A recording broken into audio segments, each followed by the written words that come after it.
The Holocene has ended. What we do now and in the next few years will profoundly affect the next few thousand years. The only conditions modern humans have ever known so far are changing, and changing fast. Nothing stays the same on this planet.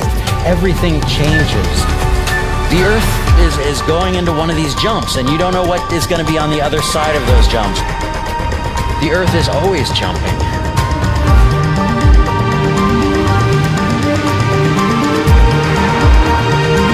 Things move on this planet. Things are not still. Everything is turning.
As it begins to run out of fuel, the sun won't simply fade away to nothing. Its core will collapse, and the extra heat this generates will cause its outer layers to expand.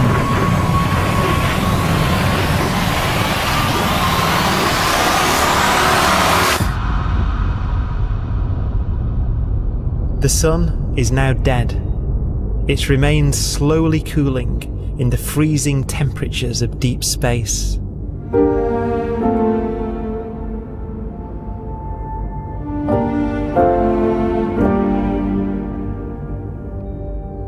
The fate of the sun is the same as for all stars.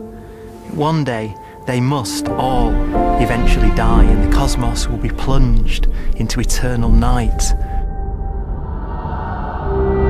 All stars eventually will run out of fuel. The temperature of the universe drops. The stars, one by one, in the night sky, will turn off. And there'll be no more new stars created. And so that the universe will end not with a bang, but with a whimper. And not in fire, but in ice.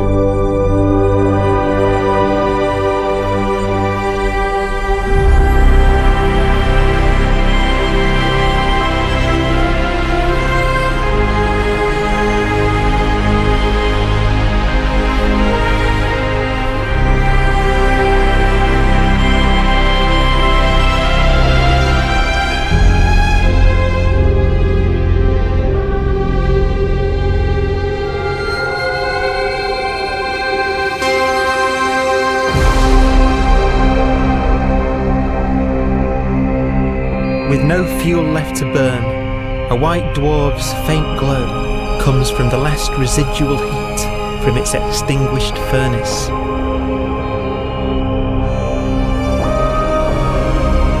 Looking at it from where the Earth is now, it would only generate the same amount of light as the full moon on a clear night.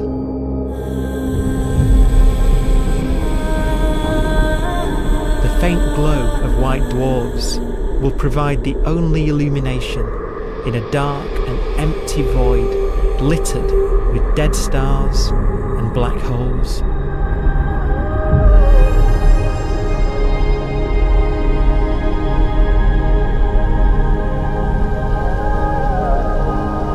is, it's kind of a ghost universe. It's the corpses, the zombie stars, that will take us into the future.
Black dwarf will be the final fate of those last stars.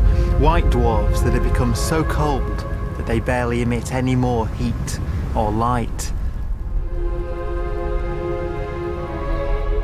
Black dwarfs are dark, dense, decaying balls of degenerate matter. Little more than the ashes of stars. Their constituent atoms are so severely crushed that black dwarfs are 1,000,000 times denser than our sun.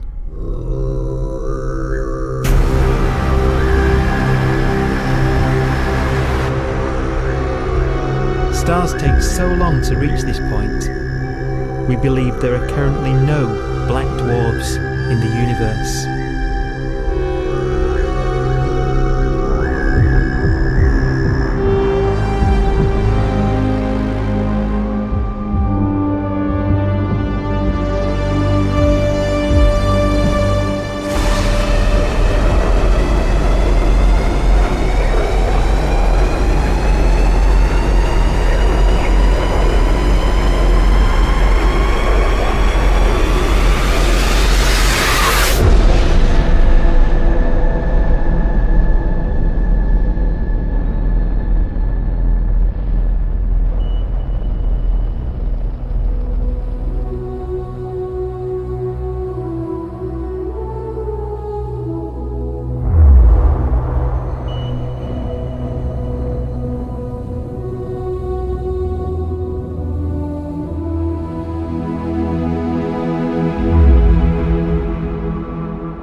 We have a pace of life that's based on really the energy available to us now.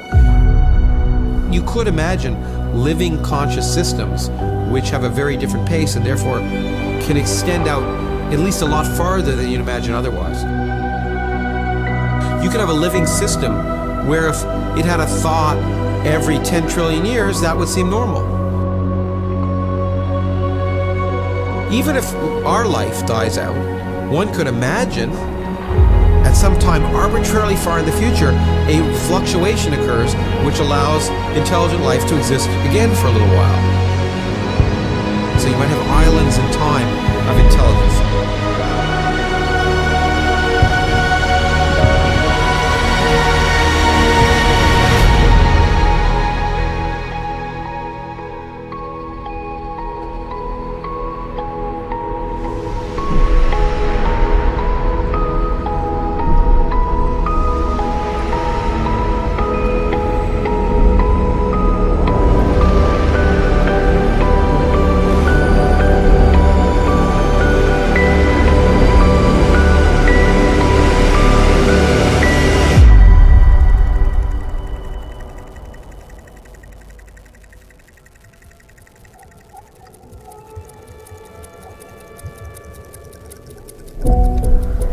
Proton, one of the fundamental building blocks of atomic matter, of what makes us up, can just spontaneously fall apart.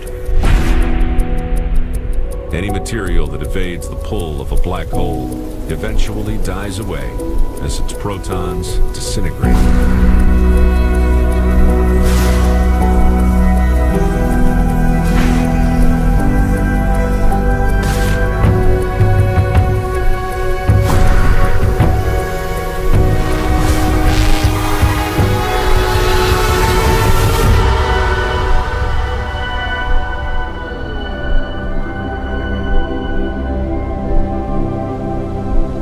The matter inside black dwarfs, the last matter in the universe, will eventually evaporate away and be carried off into the void as radiation, leaving absolutely nothing behind.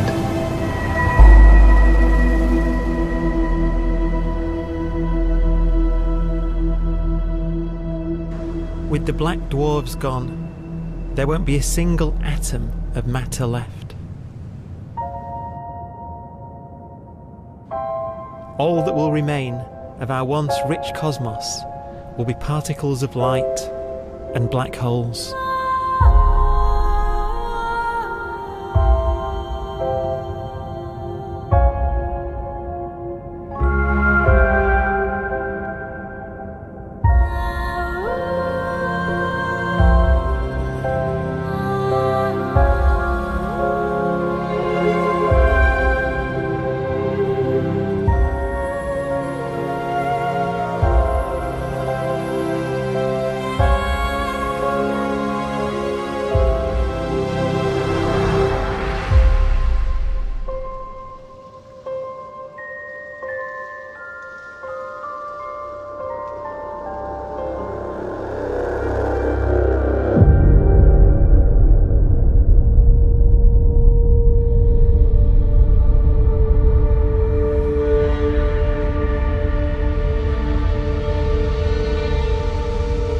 The arrow of time creates a bright window in the universe's adolescence, during which life is possible. But it's a window that doesn't stay open for long. As a fraction of the lifespan of the universe, as measured from its beginning to the evaporation of the last black hole, life, as we know it, is only possible for 1,000th of a billion billion billionth billion billion billionth billion billion billionth of a percent.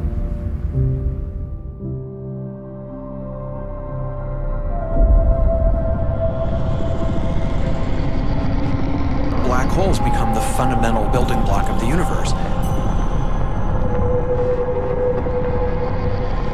A galaxy will basically be a supermassive black hole in a center with smaller black holes orbiting it. Zombie galaxies filled with black holes continue to evolve. They'll eat each other and they'll get bigger, and maybe they'll fall into the supermassive black hole and it'll get bigger. The universe will still be an exciting, dynamic place. It's just that the timescales you're talking about are now trillions of years instead of thousands or millions of years.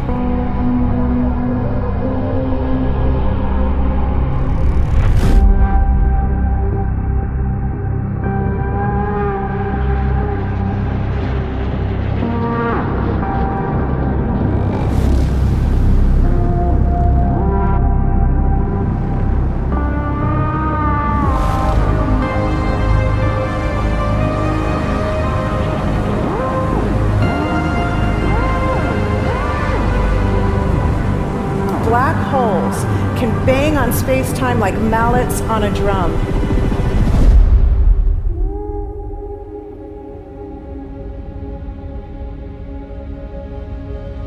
And they have a very characteristic song.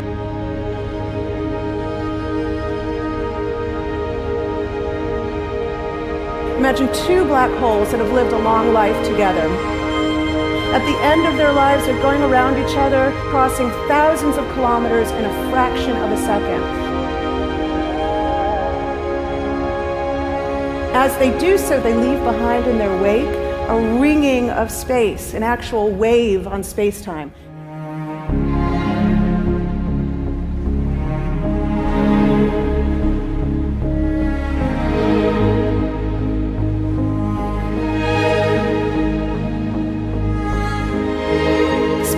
squeezes and stretches as it emanates out from these black holes banging on the universe. Those are the gravitational waves. They are literally the sounds of space ringing. And they will travel out from these black holes at the speed of light as they ring down and coalesce to one spinning, quiet black hole.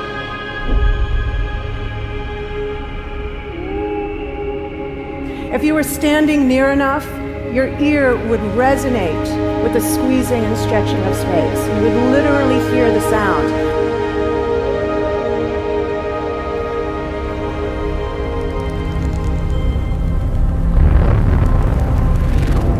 Imagine a lighter black hole falling into a very heavy black hole. The sound you're hearing is a light black hole banging on space each time it gets close.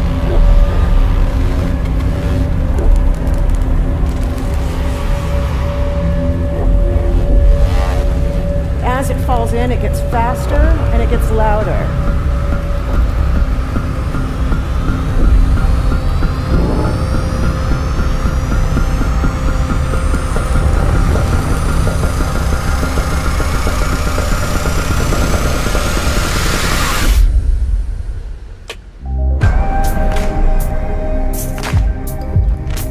Scientists used to think black holes were immortal, but even these will one day die.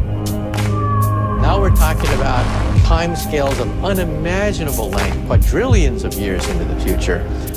On that timescale, even the black holes begin to evaporate.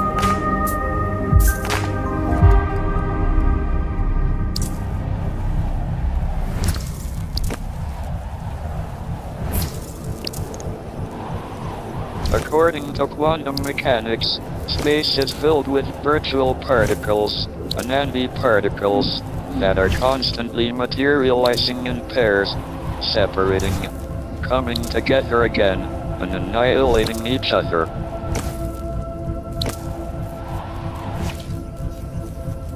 In the presence of a black hole, one member of a pair of virtual particles may fall into the hole, leaving the other member without a partner with which to annihilate. The forsaken particle appears to be radiation emitted by the black hole. And so, black holes are not eternal. They evaporate away at an increasing rate until they vanish in a gigantic explosion.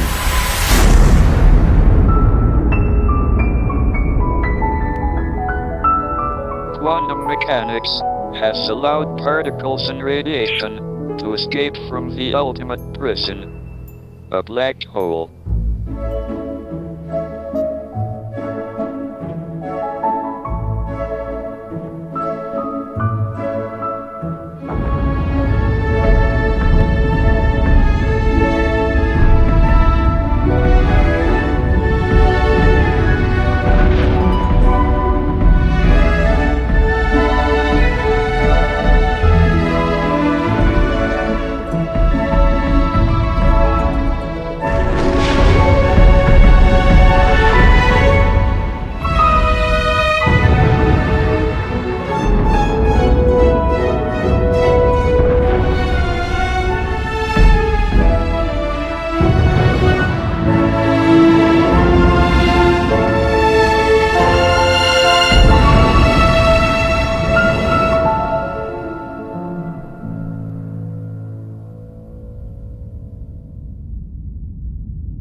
Philosophers and poets have asked the question, will the world end in fire or ice?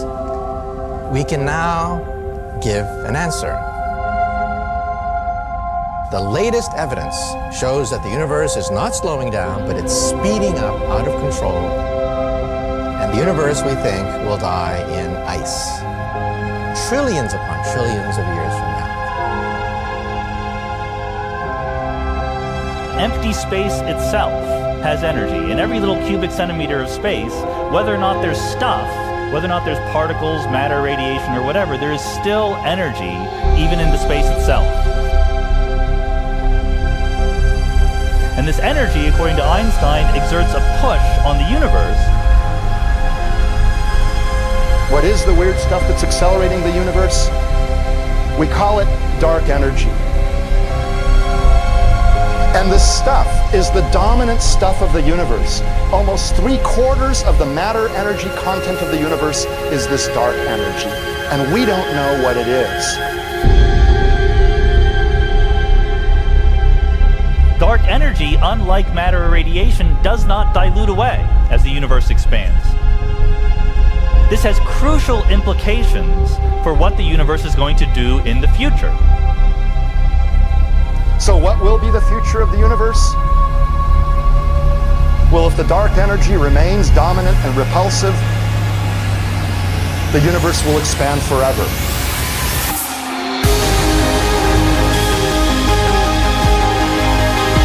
Faster and faster and faster with time. A runaway universe. 70% of the energy of the universe resides in empty space, and we don't understand why. But we do know what will happen. If that energy continues to be there, the universe will become cold and dark and empty. That's the future as it might be. We don't know because we don't yet understand the nature of dark energy. Until we do, we won't know the future. We won't even understand our own origins, and that's why we want to know and study this subject.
forecast does seem to be for an ever colder, ever emptier universe.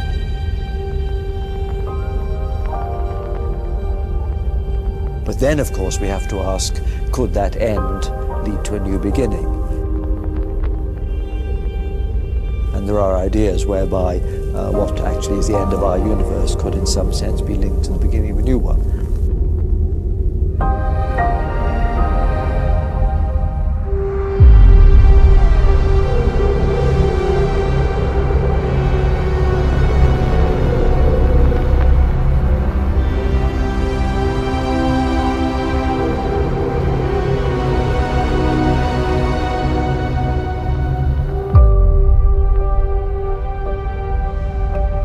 We've worked out the mathematics, the equations. They seem to say that if you have an atom smasher that can concentrate tremendous amounts of energy at a single point, you can perhaps open up a gateway, a baby universe.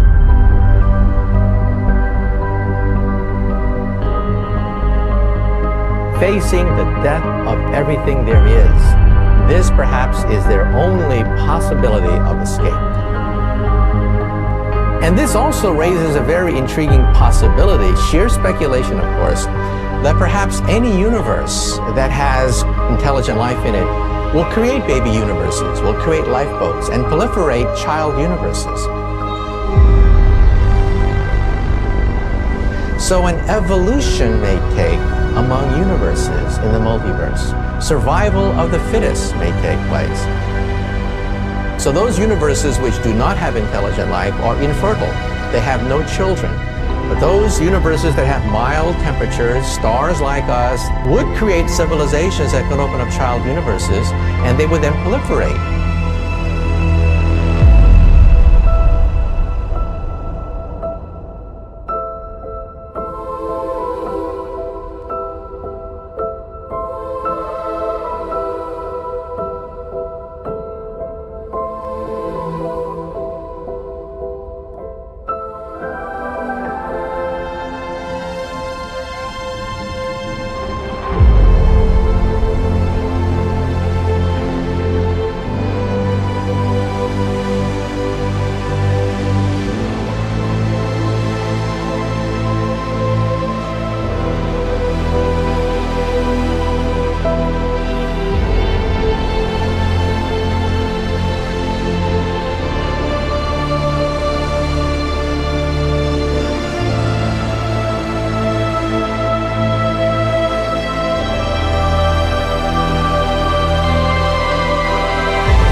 After an unimaginable length of time, even the black holes will have evaporated, and the universe will be nothing but a sea of photons gradually tending towards the same temperature as the expansion of the universe cools them towards absolute zero.